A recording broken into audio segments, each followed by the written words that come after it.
Speaker sir, మీరు విశేషమైన అనుభవం కలిగిన సీనియర్ మెంబర్ సార్. మీరు గతంలో చాలా ఉన్నతమైన పదవులు కూడా చేస్తున్నారు. మేము సిన్సియర్గా మిమ్మల్ని ప్రార్థిస్తున్నాం సార్, దయచేసి రికార్డులు తెప్పియండి.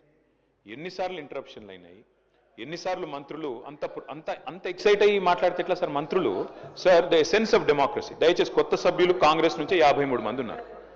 The essence of democracy, the beauty of discussion in assembly sir is discussion, debate, decent.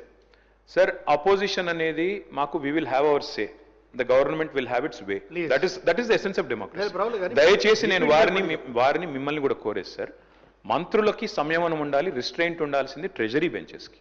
Opposition సహజంగానే మేము ప్రభుత్వం చేయని పనులు, ఇస్తానని చెప్పిన మాటలు, హామీలు కాని హామీలు మేము దయచేసి ప్రకాష్ రెడ్డి గారు, స్పీకర్ గారు ఒకటే రిక్వెస్ట్, మంత్రులకి మీరు దయచేసి చెప్పండి. ఇప్పుడు మేము కూడా ప్రొవోక్ చేయాలనుకుంటే మేము కూడా మాట్లాడచ్చు సార్. మేము కూడా చెప్పొచ్చు 30% కమిషన్ అని వాళ్ళ ఎమ్మెల్యేలు అంటున్నారు, 20% కమిషన్ అని సెక్రటేరియట్ లో ధర్నాలు అవుతున్నాయి.